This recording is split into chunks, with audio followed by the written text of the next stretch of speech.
So thanks, Austin, for being with us because we know that you are super busy. Everything is around AI actually, so you have a lot of works about that to attract more builders using that to build things on Ethereum actually. We know that you were at Denver. I think it was pretty sick to talk with killing builders as usual. So yeah, I wanted like to do something more about OpenClaw today because it's what is trading, and we need to master that effectively to probably just make it into the ecosystem in 2026 because otherwise it's very complicated. So wait, let me check one thing. Yeah, all good. Okay, so just for starting, if you can introduce yourself, it will be super nice because you have a great journey, a great like how did you start the Web3 or these things is matter a lot because everyone is starting here. So yeah, just if you can provide more um things about your journey first. Cool, yeah. I mean, it's a long story. Let me TLDR it to I've been in Ethereum for the last like 8 years or so. I got in building games. I didn't really have much of an impact until I started doing kind of like tooling talks, more like DevRel. I helped popularize meta transactions and better UX, then burner wallets at ETH Denver. Then like ETH.build and Scaffold ETH and Speedrun Ethereum. And now I think my title is Dev Growth at Ethereum Foundation, but I like to say it's builder growth because there's this widening archetype of builders. You don't really have to be like a hardcore dev to build things now. And we're seeing that with all these OpenClaw instances. They're kind of like the next wave where even over the last like year and a half, it's gone from like pasting into GPT to writing in Cursor to Claude Code to OpenClaw. And I have my own bot, which is ClaudeBot ATG, that is building all sorts of cool things and shipping like real apps on chain.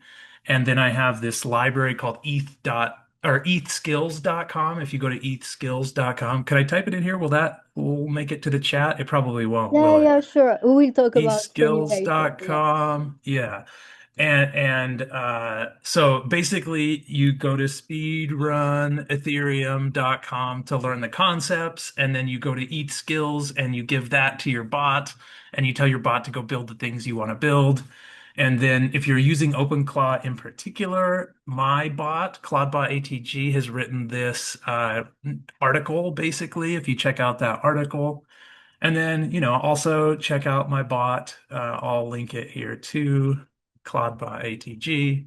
But it's building a bunch of things on Ethereum. I think it launched almost exactly a month ago, and someone deployed a token and sent the fees to my bot. And so my bot had like a lot of value in it, and it knew it needed to lock it up. And so the first thing my bot did was build a vesting contract. And so it wrote a smart contract on Ethereum on Base, deployed the contract, and then moved like 6 figures of value into that contract. So my bot isn't just like building Web2 apps. Those are pretty trivial. And I think that like any one piece of the bot could be doing that. But it as a system is actually like building on chain and building smart contracts and auditing those smart contracts and putting real money into those smart contracts. So something, quite unique. But also, it doesn't need to be unique. Anybody can give their bot ETH skills and get 80% to 90% of the way toward what I have here. So we're trying to improve those tools. That was a long-winded introduction, but that's kind of the download. Yeah, yeah, sure. Before starting, like, what's your take, sorry, about Devril, actually? Like, what will be the main job for them in 2026 finally? Like, when they are going to hackathon, what will be their job finally? Yeah, this is really tricky. I think that the new currency, like the currency of 2026 is skill files. You basically can give a bot a skill file and the bot can learn a thing. It doesn't have to install anything. It doesn't have to run anything. And I think the skill file is the new DevRel in a lot of ways. I think there's kind of like two sides to this. There's like the human side and the AI side. I think that like crypto Twitter and just like getting out on socials is still important. I think that you as the human or even your bot need to be like tweeting things to get things out to folks so people understand like what are the tools, what's the state of the art. For instance, I think something that I'm following closely on Twitter is what does localhost AI look like, right? Like, does it make more sense for me to buy a $20,000 Mac and run things locally, or does it make sense for me to spend $20,000 a month on my Anthropic bill? And I'm trying to weigh those things. And I think so far, just by following Twitter and understanding it, I don't think like local models are as good as even people say they are, but maybe they're catching up. Hardware is super expensive. Maybe it's getting more expensive. So I think the job of the DevRel would be to like deliver that information really well to me. But then once it gets to the tooling and how my bot is actually going to use it, that's just a skill file. And also, this is a cool concept. Like bots are not great at writing skill files. Well, okay, bots are great at writing skill files, but shitty skill files. If you want a good skill file, it should be something that the bot doesn't already know. So if you tell your bot to write a skill file about Node.js, it's going to pull from its memory and write a bunch of things it already knows. And by giving another bot that skill, you're basically just polluting the context. So a good skill file needs to be the delta between what the bot knows when it fires up that vanilla LLM and what the current state of the art is. And that's what we're focused on with these skills is making that skill file very good. So to answer the question, I think the role of the DevRel is still there. It's just changing a little bit. I think our archetype is not hardcore developers anymore. It's like builders of all kinds. And I think getting information distilled and adding that layer of human taste is still super important. And getting the word out there and being able to follow like high signal people is still important. But then I think like the technical side of it and the showing off how to use a tool and the, how to build is all now distilled down to like MD files. And when a DevRel says, okay, now go learn this, it's not a 20-minute YouTube video, it's a link to a skill file. Yeah, makes sense. Yeah, thanks for your clarification. Yeah, I would think that these two things for Devil right now is like the documentation for being readable by agents, and then like LLM, and then the human taste, as you mentioned, like is very very important to know the right builders, but also like provide motivation. Because with DevTupac, what I've seen is like like building all together is very powerful because we are motivating each other's. While when it's just building on their side using I mean, they don't have these vibes of I don't know, learning together, having human touch, and so it's very, very important. So yeah, I agree. I agree with what you are saying. So just a question: how many lines of code did you write this year? Zero.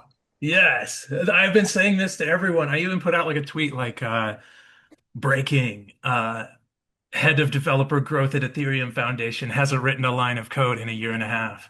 I do not write like even if it's like go change this button color or go remove this text, I am literally telling a bot in Telegram to do those things. I like 3 months ago, I used to look at the code. I don't even look at the code anymore. Not only have I not written any lines of code, I'm not even looking at the code anymore. And this is scary, right? We need to talk about this difference between the builder archetype and the developer archetype.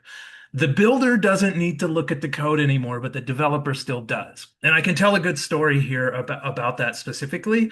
My bot built this thing called Claw FOMO. It's like a FOMO 3D clone that uses a token and it deployed it audited the contract, deployed the contract, put it out there. I've never looked at a line of the code of the smart contract, and like $40,000 went into this contract, and that was kind of scary, right? Like thinking about like I have not looked at this code at all, and there is a lot of real money in this thing. This is kind of scary, but as it was growing, so it's kind of one of those games where more and more people put in, and then like when the last person puts in, someone wins the money, sort of. Uh, it was getting to this point where it was growing and it was starting to become scary.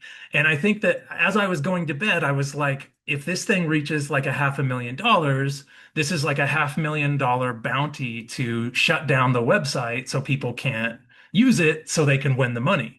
And I think at that point, you don't need a builder, you need a developer, right? There's like this I need an adult moment where like someone needs to help me with the security of this website. But this is all pushed down the line. And so you as a builder can build a product, get it in front of people, get a glimpse of product market fit, get people using it, and then finally you need a developer and you need to hire a developer. But at that point, you're farther down the line, you've got product market fit, it's easier to raise funds, maybe you already have revenue. So this is really interesting how this works. Is sort of like you don't need to look at the code until you do, and probably you shouldn't like be doing what I'm doing and telling a bot to like YOLO real money apps to mainnet. Like this is kind of we're really pushing the kind of frontier a little bit here with what we're doing. But you should be thinking about how you can get product market fit without having to do a ton of coding. And then there is this moment where it's like you've created a product that people love, people are using it. Now it's time to probably hire a developer to help you scale, hire a developer to help you with security, with DevOps, and a lot of that stuff. So while I say I've never, even I don't even look at the code, I don't even write code anymore, this is like a sort of, this is like there's more to this, right? And it's like as soon as you have product market fit and you have people using it and you have a lot of money flowing through it, you do need a developer to make sure things are secure, things won't fall over, and things are going to work at scale. Yeah, all right. That's an interesting strategy, in fact, like keeping AI to experiment and find PMF like quickly, see if there is any traction for users, and then after making sure to probably, yeah, yes, raise funds to hire a team or find a co-founder or the thing. Yeah, it's a smart move, actually, because I wanted to talk about that, like more on the security aspects, at which point you think that you have to hire someone or checking code manually to make sure like everything is okay. All right. So what is your current setup in terms of security? Because you are using a lot agentic economy, let's say, agentic stack. So what is your setup actually? And this is definitely like a lot of like do what I say, not what I do, because I'm doing things pretty wildly. I would say what you should be doing is you should have everything on an isolated machine, which I do. Like that's why Mac Minis are so famous, and I've got a stack of these things back here. Lots of Mac Minis on the shelf, ready to go. Right. Uh, the reason why Mac Minis are so popular right now is because they provide isolation, right? It's really nice when you can have an agent that is in full control of an operating system, sort of bringing up browsers, clicking buttons. But you don't want like your daily driver to be there and have them have access to your everything, right? But you do maybe want them to be able to like read only on your Twitter and your email, and you can like tell them like when I wake up in the morning, tell me what the vibe is, like how's everything going. That's nice, right? So there's this like fine line of giving it the information it needs without making it so dangerous that it can break everything. And I think I did this a little differently because I gave it a wallet right away. Like the first thing I did with my bot is like give it $100 in a MetaMask and let it go start like using apps. And a bot hates MetaMask, by the way. Like it's great because it creates this isolation where it like has to click the buttons. But the first thing the bot's going to want to do is like get into the advanced thing and get the private key out. A bot is very good with the private key. It can like take a private key and make a transaction. It can go to a smart contract and understand the smart contract. It can look at call data and understand the function selector and the arguments. It doesn't like clicking buttons in MetaMask, and it's actually kind of expensive, right? Like to like pull up a browser and click through things, it could cost you a couple dollars in Anthropic tokens, right? Where you got to start thinking like, is it worth it to have this bot clicking this when I could be clicking this for free? But that's a whole nother discussion. Okay, so security, isolation is critical. What you give your bot is critical. And then there's kind of like this other layer here, and it's programming your bot not to leak private keys, programming your bot not to leak credentials, programming it not to put credentials into GitHub. Like all of these need to be like extra guardrails you put on your bot. So this is like the don't be evil phase, right? What you need is your bot to be programmed in its soul file to not be evil. And then you need smart contract security, which is the can't be evil side.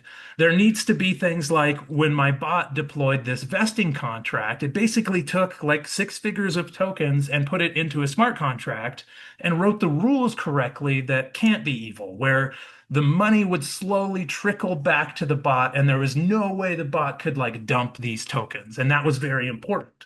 So you've got isolation. You've got how you handle your wallet and your credentials, and then you've got like this can't be evil layer, which is really, really important, which is like the smart contracts themselves.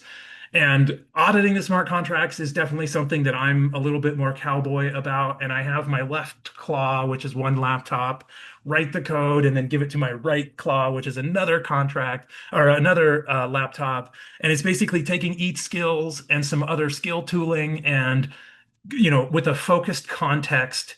One has like a wider context of go build the thing. Another one has a much more focused context of audit the thing. And here's all the past hacks and how they have happened. And I want you to understand just those things. And I want you to audit this contract. So I think we could kind of touch on how my different wallets work. I have like, private keys to MetaMask to a multi-sig, and it's like those layers of safety. We could double click on like how the auditing is working and how I'm doing this wrong. You should not just like be YOLOing smart contracts to mainnet without looking at them. You should probably hire some kind of an auditor if you're going to have money flowing through. It's somewhat, irresponsible to be running money through a contract that was, vibe coded by an agent and no one has looked at it. So it's kind of like this disclaimer of like what we're doing here is like frontier. What I'm doing here with my Claude bot is frontier, and you should be careful not to do that exactly with yours. But yeah, you tell me, where should we double click here? Maybe the wallets, maybe the auditing, like isolation, I think is the key piece here, and not giving your bot one of my bots, like I call it the antennae, is like there's all these parts of the lobster, right? There's the two laptops over here that are the claws, and then behind me is the heart, and the head is sitting here. Uh, but the antennae are listening in to Telegram and Twitter and writing in Telegram. And specifically, this bot that is connected to these chats also doesn't have any important credentials or the ability to just like leak a private key. That's like a different part of the lobster that's disconnected from this part. So again, like isolation is critical in all these different steps. Thanks for all this clarification about yes, isolation and that's true, but not everyone can afford it. So I mean, having a mini Mac Mini, etc., is like super expensive. So we will see to get not together, but after this chat, we will have a session more for people who can't afford having like a Mac, a mini Mac, Mac Mini, sorry, etc. So yeah. And are you using multisig like a lot to Yeah, yeah. anything that's going to hold more than a couple $1,000s is in a multi-sig. But okay, so this is cool. Like I have the MetaMask, the bot has a MetaMask, and it is one signer on the multi-sig. But this was like painful for it to like go through and propose. It can do it, but it costs like a bunch of tokens and it's like slow. But if you give the bot a private key and you keep that private key in something safe that the bot, and you give the bot a bunch of don't be evil rules about not leaking this private key, you can give the bot the Gnosis Safe SDK. And Yeah. it is really good. I can go to Telegram right now and I can say send 20 million tokens to the incinerator through the multi-sig. and it's going to, like, in a minute, send me a link back of a transaction in a Gnosis safe to sign. And I can sign that, and it's like a 3 out of 6. So it needs at least one human signature there, even though it has two wallets. So this is like super critical because there's still like a human in the loop for anything that's more than a couple $1,000s. And also, using a Gnosis safe is a pain in the ass. Like, this level of security is like a lot of work. But when you have like thousands of dollars, it's important to have this like human in the loop. And by giving the bot the private key and the SDK, it's so cool. It's so smooth. It proposes all my transactions, and then a second AI on my machine can like look at the transaction and tell me exactly what it's going to do. So I have like a bot that proposes it, and then another bot that reads it and understands what it's going to do and tells me in plain English what I'm signing, and then I can sign it with my two signers, and it goes. So yes, I'm using a multi-sig, but like it's all bot orchestrated, and it's so freaking cool. Yeah, nice. Yeah, I should like present Gnosis Safe to the community, in fact, because it's an important notion to master like multisig to stay safe. Anyway, so I would like to know what's your agentic stack actually to build chip hubs on Ethereum. Like if you can So describe all the tools that you yeah. are using properly, it will be super nice because imagine that there is someone there is at an hackathon and you want to build something. That's what you should do. Okay. So I think let's talk about like cheap first. Like, these tokens cost a lot. I'm spending hundreds and hundreds of dollars every single day. This is like, what I'm doing is not the right way to do this unless you're doing some weird shit with like agentic shit. So let's focus on like very cleanly, very cheaply. The way that you would do this is have cursor on your main daily driver or Claude Code. So whichever one of those you prefer the best, have either Claude Code or Cursor, have Anthropic Opus 4.6, have ethskills.com, and then you may want to have some kind of like orchestration over the top of that that's like, here are the rules that I want you to follow to build things. But this is basically like the thin layer. This is how you do this on the cheap, and you're still paying for Opus, which is like the frontier model, which is pretty expensive, and it's still going to cost you like $5 or $10 to build a full app. But it's $5 or $10, and it can do it in like an hour or two, right? So this is the cheap stack, right? Use Cursor or Claude Code, use ETH skills. You as the human should go through speedrunethereum.com just so you understand the concepts. You understand that nothing is automatic. You understand how the liquidation mechanism works in over collateralized lending. There's some things there with like building real decentralized apps take a little bit of like human understanding. But then with ethskills.com and Cursor, you're controlling basically the context, you're keeping it clean, and you're shipping things. With my setup is a little different. Let me pause there to see if there's any questions, and then we'll talk. I'll go into like my setup and how it works. But this is the setup. Cursor or Claude Code. Every time you send a prompt, you're like in control of it. You're keeping the context thin. Every time you're done with one feature, you create a new context. You give it a quick rundown of like, here's the project we're working on. Here's what we're doing. Here's the next feature I want you to build, and you build it. And then you're watching your like token usage, and it's like, only ticking up slowly, not ticking up like mine is ticking up. So let me pause there just to see if there's any questions, and then we'll go into my stack. There is just one question about the subscription, if you can see on the chat. Yeah, does the 19 a month Claude Code subscription is enough to start? I think like if you can query Opus 4.6 and get a response back, you have everything you need to get started. Someone else also asked if I have the army of bots behind me. This is actually Ethereum. This is an Ethereum full node. This is the execution layer, and this is the consensus layer of Ethereum, two Ethereum validators. So these are Ethereum validators back here. The parts of the lobster are all off screen, but that's the army of bots is actually back here behind me doing stuff, and here to my side so I can see it working, which we can talk about next. Super. You can there is another question, sorry. Okay. Can you make a demo creating something using the tools you said somebody with no builder coding experience can do without having to study before? I mean, it's so funny because it's like I can almost like not spoon feed it to you any better than just pull up cursor, have Opus 4.6, tell it, build me a vesting app with ethskills.com, follow it exactly, and it's going to build you an app that you connect your wallet to and use. Like that's all of it. That's how you would do it. And you really need to go to Speedrun Ethereum to understand how the liquidation mechanism works in over-collateralized lending. Go understand that first and then go build something. And if you don't want to understand that first, that's fine. But like if you're going to build a production level protocol on Ethereum, you need to understand how the liquidation mechanism works in over-collateralized lending. But if you just want to make a website that shows you how many tokens you have, just pull up cursor, select Opus 4.6, and say, build me a token dashboard using eatskills.com. Follow it exactly, make no mistakes. And in an hour, you will have a website that you can connect your wallet to and use.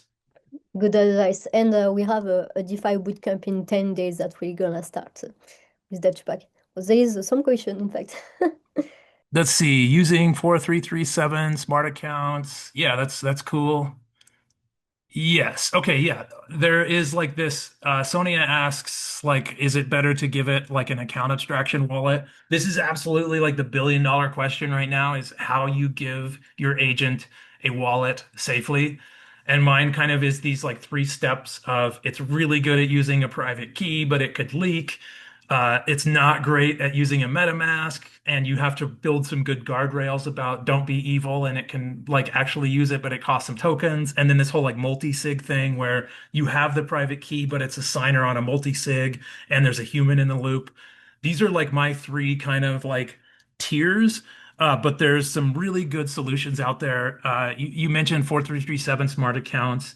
I think that there's ERC 7710 and 7715 coming out of the MetaMask corner are basically you can sign off on delegations. So your main MetaMask wallet can say the agent is allowed to move X amount of money per day, or the agent is allowed to run things just through this smart contract, or a bunch of other things. And you basically sign it with your MetaMask, and then you give it to your agent, and then your agent has a private key and this signed message, and it can do just things that are within these guardrails.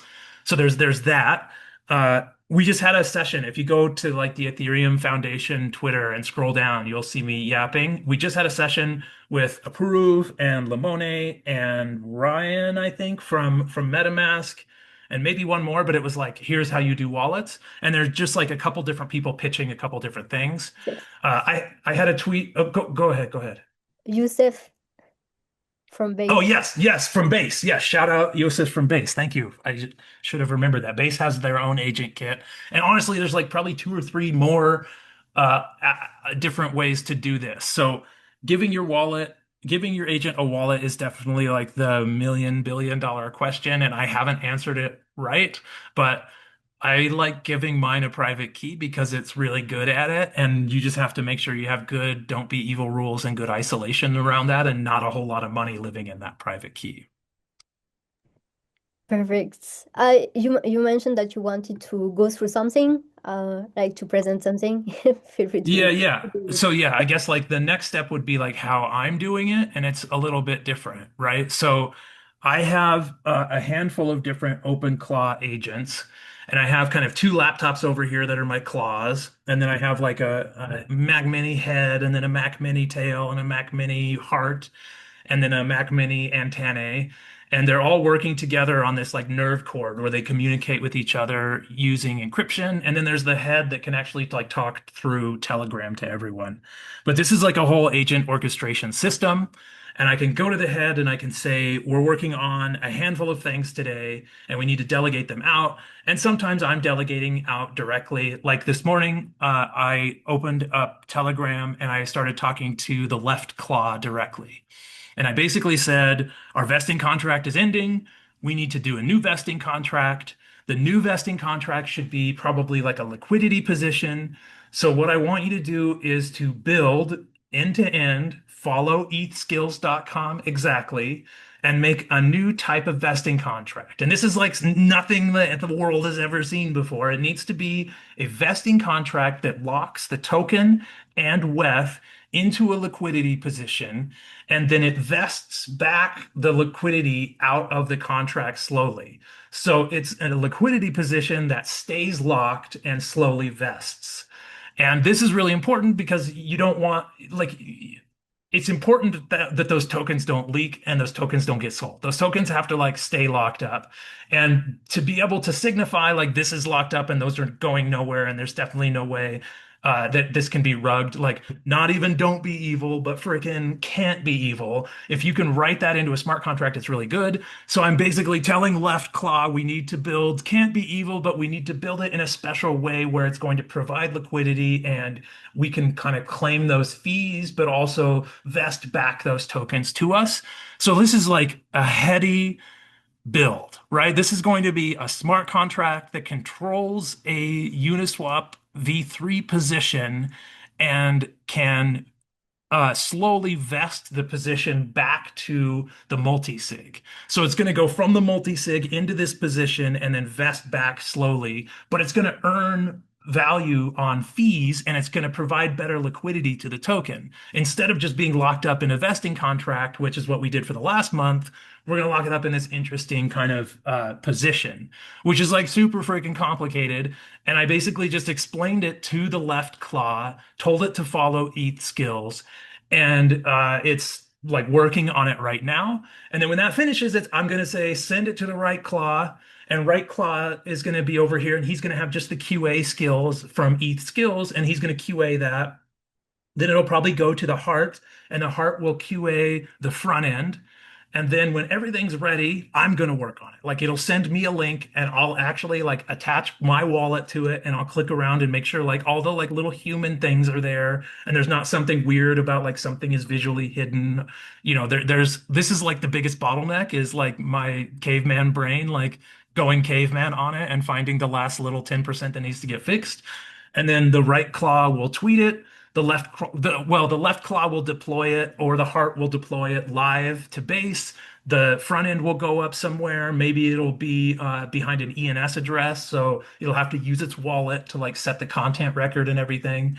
Then the right claw will tweet it. The antenna will drop it in the chat, probably for beta testing. There's like all these different pieces, and they all kind of have their own job. And this is cool because there's isolation, but there's also like context isolation. The dude auditing just has the context for all the things that can go wrong with a smart contract and how to do auditing. The dude, like the heart, who's going to be checking the QA of the front end, he has all these things in his rules like don't do infinite approval. And when you hit the approve button, there needs to be a loader there. They shouldn't be able to hit approve and then immediately be able to hit approve again. All these little things that we find when we build Web3 apps are kind of built into each skills. And then I'm giving these isolated skills to different parts of the lobster. And it's sort of like just focusing on the piece it needs to do. But saying all of that, I probably only need 3 machines and I have like 5 machines. So there's certainly like overkill here and it's able to like do things in parallel. We're working on a liquidity vesting contract over here, and behind me he's working on this governance cloudviction build where it's like using the tokens to stake to allow token holders to have a conversation with a larvae, which is like a Dockerized agent, basically giving mini agents to all of my token holders, and they are going to train their mini agent, and then I can then have a private conversation with everybody's mini agent at once, and I can hold a vote without having to get everybody's like at first we probably will have token holders like giving their opinion on top of their bot's opinion and making sure those things like line up. But eventually I should be able to like have a private conversation with a bunch of larvae and then deploy a new app based on what everybody's thoughts are. But Yeah, so a lot there. Sorry. There's a lobster. It has all its pieces. They have all these isolated things. It's a little bit overkill, and we can work on multiple things at once. And sometimes some of these things are just sitting here idle, waiting for me. But at Mm. least they're not burning anthropic tokens, right? Like there's this whole thing of like the more we do in parallel, the less like enough human control there to make sure the things that we're shipping are good. And if you just let it burn all night, it will burn $800 of Anthropic tokens in 8 hours. So yeah, it can burn like $100 an hour if you like, I have everything cooking at once. So you may understand like everyone that actually to build like great application, you also have to know things, having some knowledge about Web3, the different kind of apps that you can build. Like I think having a project mindset will be the most important thing, and something that I push people to. Like basically for the DeFi bootcamp that we will have, is going to be more oriented on user first and then later on builder side. And so I wanted to ask you at which point people have to learn Solidity actually to ship app first. That's a controversial question because the stuff that I'm doing is basically leaning toward you probably don't need to know Solidity. But I'm an idiot, and you should take that for what it's worth. And there are very smart people out there that say it's crazy to let an AI write your smart contract. But I will say that the number of people saying it's crazy to let an AI write your smart contract is trending toward zero. So while smart people out there still say you should learn Solidity and you should understand Solidity at that layer, dumb people out there are shipping apps that use Solidity on chain and real money is flowing through them. And there's definitely a tension there. And all of the LLMs are going to get better. All of this orchestration software is going to get better. All of these like auditing and security skills are going to improve. I think you may want to write a little bit of Solidity to understand a few things, but really what you can go do is you can go to speedrunethereum.com, you can go to each challenge, and you can basically like scroll through and maybe have your AI agent like that I think you can even like pull them up and do a slash start now. We're AIifying all of the speedrun. But you can get the concepts without having to write a ton of Solidity, and maybe you look a little at a little bit of Solidity.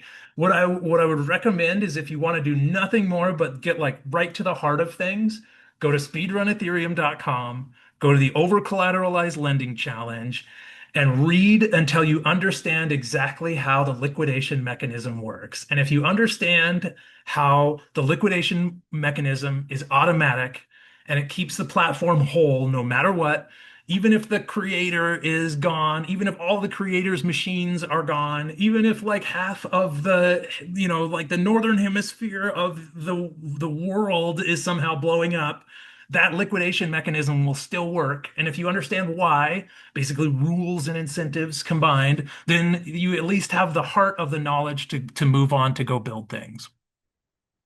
Yeah. A lot of yapping. Sorry, I'm yapping so much. Maybe that's the point.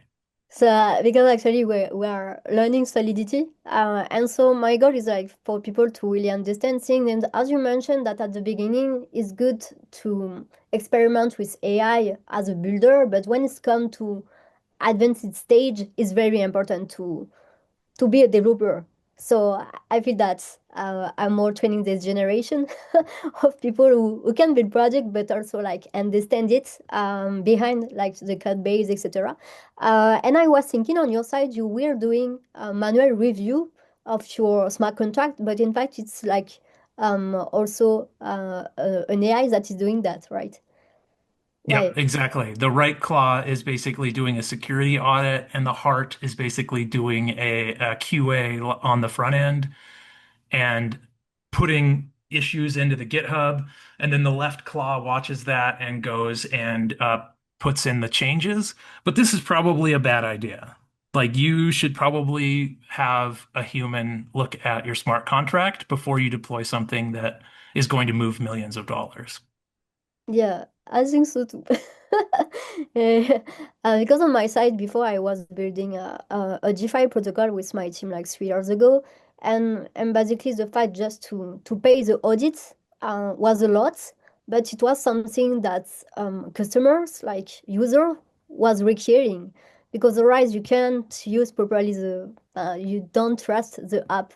And on your side, do you have any app that is very performing into you all the app that you have you build literally?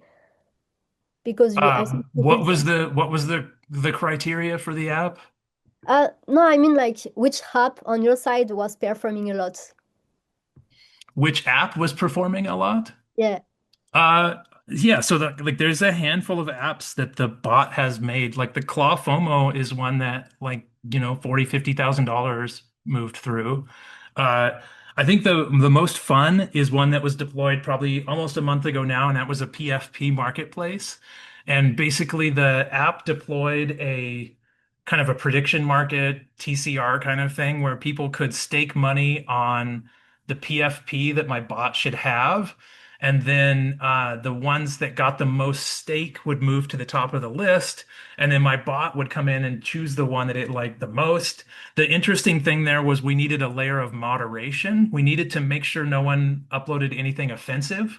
And so the bot just stayed in a loop all night, watching everything come in and then checking off the ones that weren't offensive and then whitelisting them to go onto the website, like using its wallet, making transactions all night.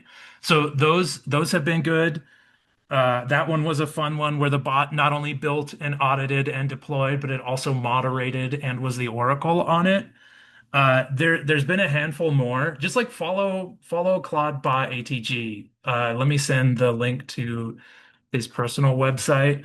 There's all the apps. There's like this 1024x.fun where people in the Claude chat. So there's a token gated chat, and if you have enough tokens, you can be in the chat.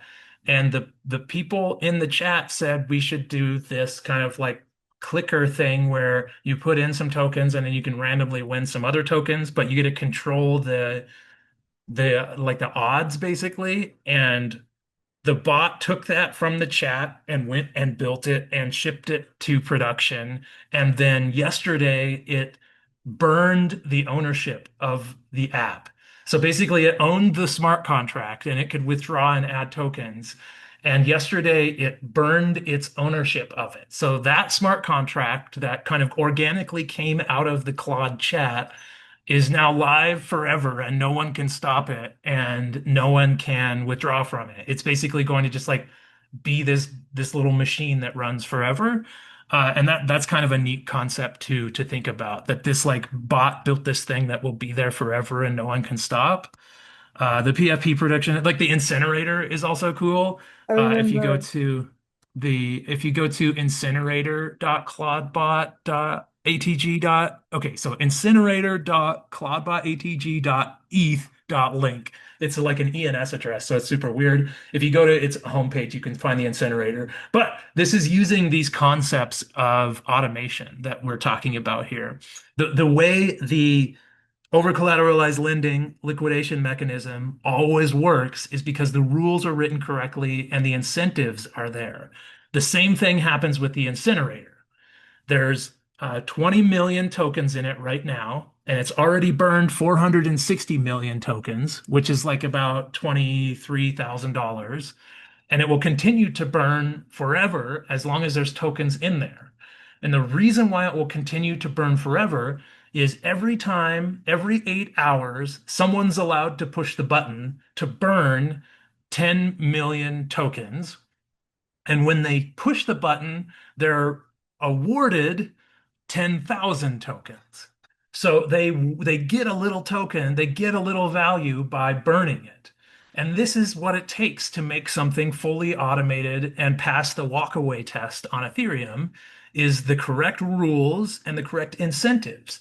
And the incinerator does that. As long as we keep this thing loaded up with tokens, we could send the whole treasury to it if we wanted to. It will constantly burn 10 million every 8 hours.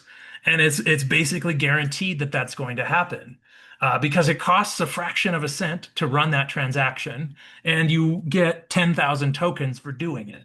And as long as those 10,000 tokens are worth more than a fraction of a cent, the economic incentives are aligned for someone somewhere out there to push that button.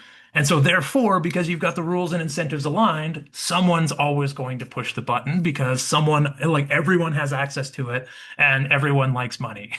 And so it will always work, which is really interesting. Congrats for all the app that you shipped, to be honest. And I saw that everything is on base actually. Did you try anything else into the Ethereum ecosystem related to for your bots? Oh, I think we should return to mainnet, right? I think like return to mainnet is definitely a meme. And if you haven't tried deploying a token to or a smart contract to mainnet recently, you should. Like you absolutely should try deploying a smart contract on mainnet. It's probably going to cost you less than $1, and it's going to live on Ethereum mainnet forever. This is like just it's like carving your name in a rock somewhere, right? Like it's so cool, and you should do it just to do it. And I think that a lot of these games that I'm building that work on base would also work on mainnet. I'm just happening to use this Claude system and ClaudeBot ATG, which is kind of like sort of represented by this token that happens to be on base. It was deployed through the banker bot through the Clanker system. So we just happen to be running a lot of these experiments, even this governance experiment with these tokens where everyone's going to get a mini agent. It still runs on like you stake Claude, and by staking Claude, you earn this like Claudeviction uh, token-ish thing that's just in a database that's like a percentage of your stake. And then you burn that to like talk to this agent, and then this agent like does all this governance stuff for you. So it's this stuff is all on base because it's kind of like powered by that token. But return to mainnet, absolutely. And ethskills.com is going to teach your bot that it's cheap to deploy on mainnet, and you should be deploying on mainnet Ethereum. And mainnet Ethereum is the like hardest, most secure blockchain out there. And when you deploy some silly thing on Ethereum, it's going to live there forever, and not even a nation state can take it down. So you have like nation state level hardness when you put things on mainnet Ethereum. So definitely return to mainnet, start putting cool things on there. Do as I say, not as I do. That's great. That's great. All right. I saw that there is a question into the chat from Rossio, actually. How do you keep track of all the individual parts to ensure they work correctly together? Do you worry about that? Yeah, it's this is like a moving target for sure. Like getting different OpenClaw agents to work together is tricky. And I have this nerve cord system where one agent can send a message to another, and it's constantly like there's like basically like this inbox system that lives on the heart, and the heart has everybody's messages, but they're all kept encrypted. So when left claw wants to talk to right claw, it sends an encrypted message that lives on the heart, and then right claw is constantly reading its messages. When a message comes through, it decrypts it, and then it pushes it into Sonnet or Opus, depending on how complex it is, and it runs it. So left claw can tell right claw to learn something through this encrypted channel, and right claw will learn it.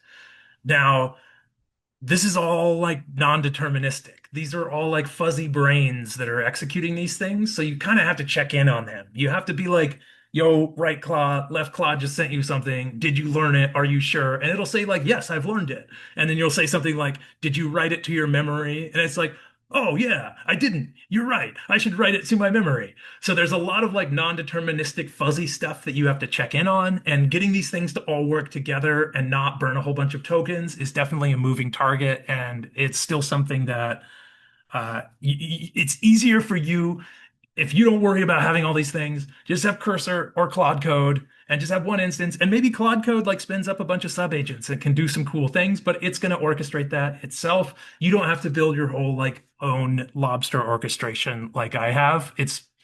I'm kind of like testing on the edge with a bunch of weird things, and it's more for, what can this thing do? When you're focused on building your thing, just pull up Cursor or Claude Code, give it ETH skills, tell it what you want to build, and iterate like in a single loop or to a couple of small sub agents. I have a question. Like, are you planning any hackathon related to testing ed skills actually into the upcoming days, upcoming months? as we have Am done I with, doing a hackathon? Wait, say that again. How am I? I'm yeah, sorry, I missed that question. no, like, will you create any kind of hackathon? Um, Mm. Yeah, I think like in- the hackathon model is a little bit broken right now because people are just like looking for sponsorship prizes, right? If you go to a hackathon, it looks more like people playing bingo with sponsor prizes rather than pushing the space forward. I think what we need is like more hackathons that are geared towards like what actually moves the needle and pushes the space forward rather than like using the sponsorship prize.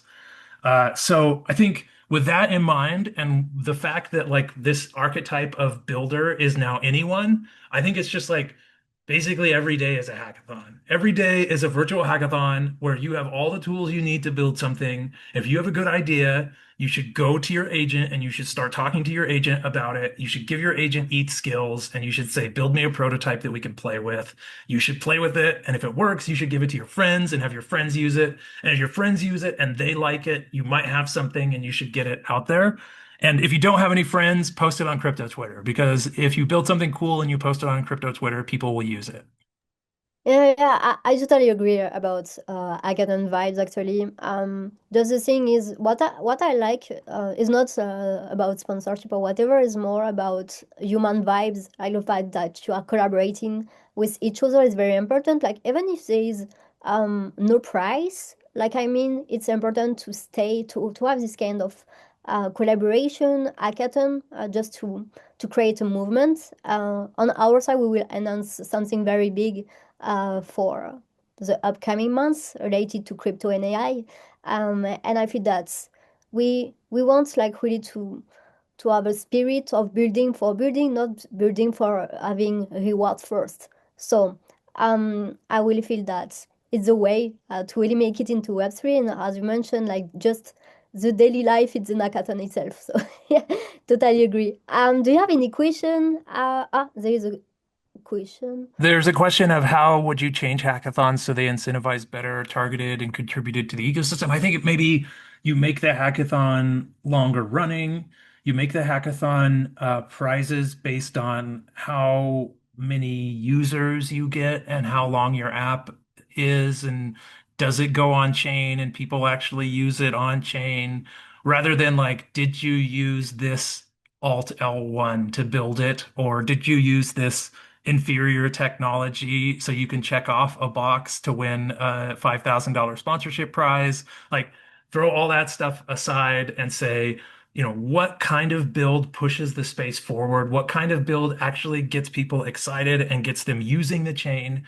And the most important thing is build things that people love and people use. And I would figure out how to incentivize that. And I think that like we need more of that in these like hackathon cycles. Yeah, exactly. Totally agree. So um, I don't know if you have any question on your side, actually. Yeah. Who's building what? Get it out on crypto Twitter. What's blocking you? Go build. I think that's the key. ETHskills.com, I, speedrunethereum.com. I will put on the into in like just Nice. under the live. You And can even then put it if you want. Quadbot, atg.eth.link. That's the weirdest link, but yeah, there's all three of the kind of that will take you all down the rabbit hole of all the different things I'm working on. And go follow me on Twitter. The DMs are open. I'm on Telegram and Twitter. Like post the things you're building. Go build things that people use and post about them on Twitter. I think there's nothing blocking you anymore. Just go do it. Really good conclusion. Yeah, I agree. Thanks a lot, yes, Austin, for your time, for your insights, for all your crazy stuff you have done since a month with your all your bots. Yeah, thanks again. And yeah, let's keep in touch about yes AI, the Ethereum ecosystem, what will happen, etc. We love having all your insight every time on X as well. So thanks again. Great. Thanks for having me. See you.